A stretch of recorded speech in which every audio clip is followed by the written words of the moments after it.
evolved based on these teachings, trying to put all these teachings together in a sort of very coherent way in terms of philosophy. And the Four Noble Truths teachings, from that, we have two philosophical systems evolving in India called Vaibhashika, Sautrantika.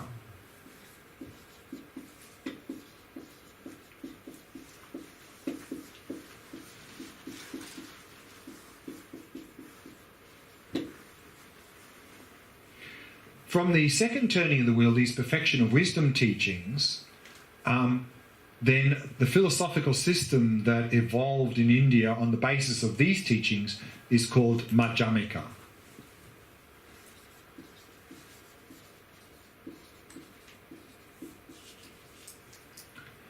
And the system of teachings here, the third turning of the wheel, particularly that part, not the Buddha nature part, but the other part about that there's no external world, that teaching led to the formation of what's called the Chittamatra philosophical system.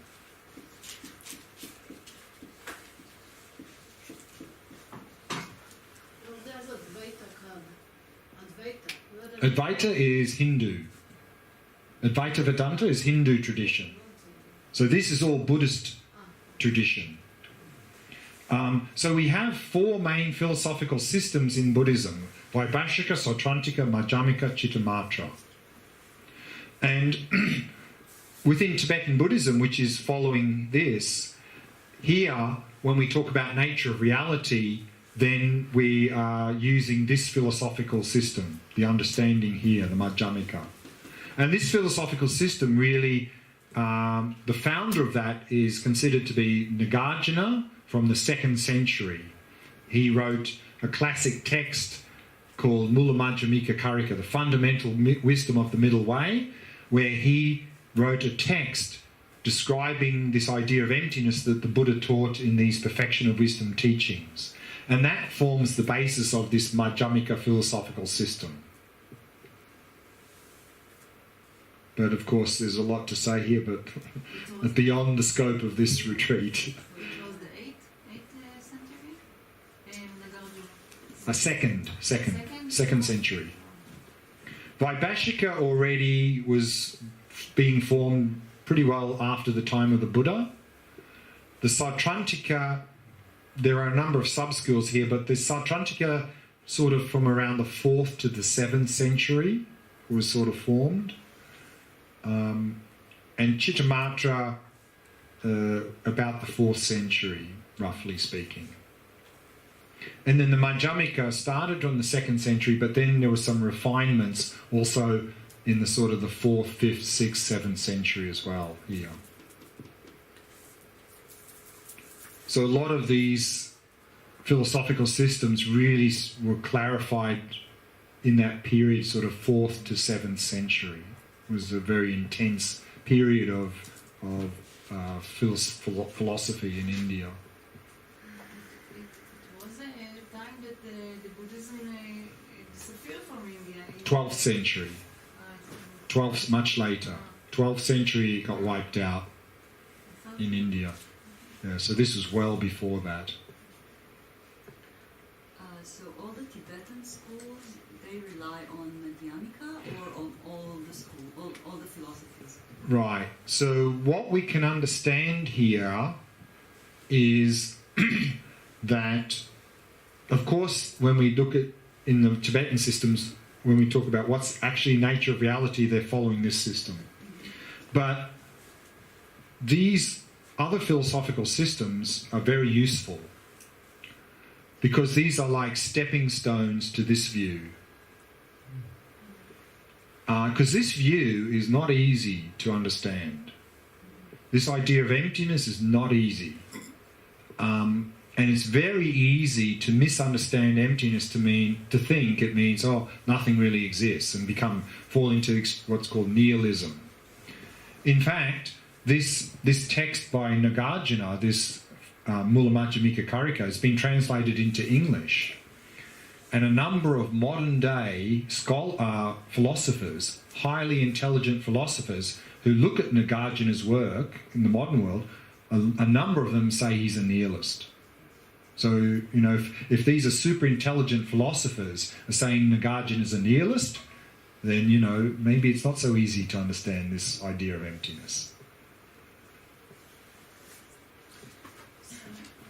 So we spoke about the Pali and About the Pali. Pali. And Theravada. Okay. Yeah. And in India, it's also Theravada. It's the Four Nobles root. Yeah, so remember, Four Noble Truths is also included here. So Four Noble Truths is the basis of perfection of wisdom teachings. So it's not like in the Mahayana we don't accept Four Noble Truths. The perfection of wisdom sort of take the Four Noble Truths to another level. So this is sort of included in here, in the Mahayana. And the Theravada, it's only, they deal only with the Fourth Noble Truth, or they have something else? Yeah. Of course, Four Noble Truths, I mean, there are many teachings here, not just one, but this is like the core teaching. And this sort of really, in one teaching, really tells us a lot about the whole system of practice in the Theravada. Of course, there are many sutras in Theravada, many, hundreds. But this is really the core of the teachings.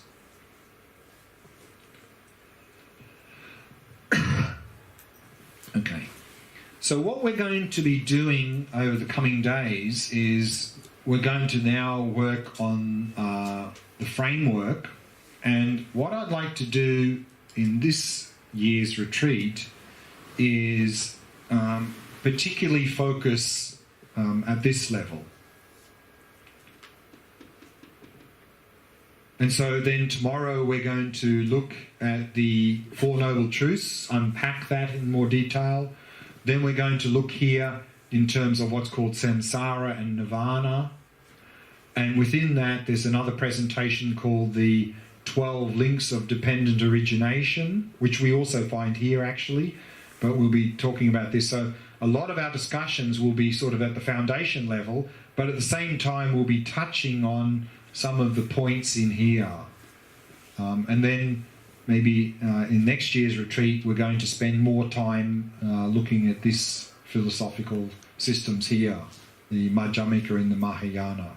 So most of the things we're going to cover now, it'll be here. Although on day 9, when we go into Vipassana practice, we'll be looking at Vipassana or wisdom practice at both of these levels, and particularly here on day 9 we're going to not only look at this idea of no self, but also we're going to introduce this idea of emptiness. So we'll be looking at both of those ideas on day 9 when we look at some Vipassana practice. Okay, so that's all I wanted to talk about this evening. Any last questions for this evening? Yeah. Where does Tantra fit in with those teachings? So the three turnings of the world is all sutra. So Tantra is something other than sutra. So Tantra doesn't come here in these systems of teachings. So it's a separate teaching. Okay, so it doesn't even have it incorporated into it? No. In here, no. Although here in the third turning of the world, this idea of Buddha nature is a little bit of a bridge to Tantra, sort of indirectly. But it's not actually Tantra itself. Gwenka, I remember him, Gwenka talking about emptiness, but he's from the fourth school. Right. In Pali. So Goenka, of course, is coming, his system of teaching is from the Burmese tradition, so this is Theravada. Yeah. So normally in there they don't really talk about emptiness. In fact, in that retreat, he talks about the Vipassana practice here in the Four Noble Truths. There's not really any much talk about emptiness. I thought I remembered the word emptiness. Don't think so. I've done a number of those retreats and I don't remember him using the word emptiness. But certainly he talks about no self, and he talks about impermanence and suffering, anicca, dukkha, no self, which is the core of the Vipassana practice in the Pali tradition in Theravada.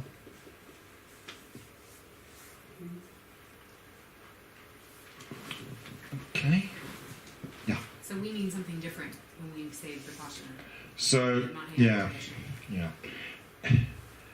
Often people who haven't had much exposure to Buddhist teachings, and maybe they've jumped into a Goenka retreat, and that's called a 10-day Vipassana retreat, which technically actually is misleading, because for the first 3.5 days you do no Vipassana. In that retreat, for the first 3.5 days, 10 hours a day, you focus at the nostrils. So it's all Shamatha. So there's no Vipassana for the first 3.5 days. The next 4 or 5 days, you do Vipassana. But remember, Vipassana is a general term. It just means insight. And we can gain many different insights.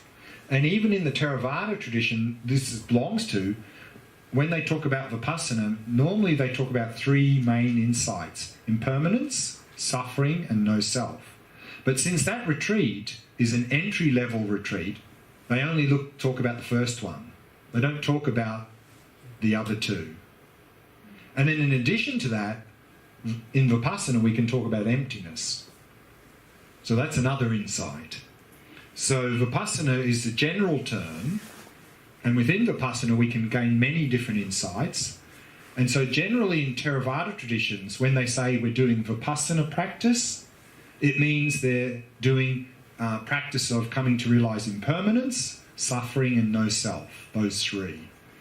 Whereas in Mahayana, when they say we're doing Vipassana practice, mainly they're talking about this wisdom of emptiness.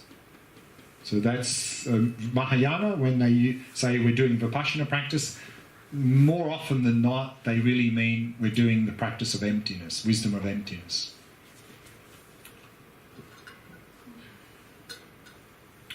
Okay, let's leave it there. So, as with yesterday and every evening, we're going to finish with the Shavasana meditation. So, if you need some extra cushions in here, rearrange yourself a little bit and find nice, comfortable position. So, there's space out the front here for a couple of extra cushions as well.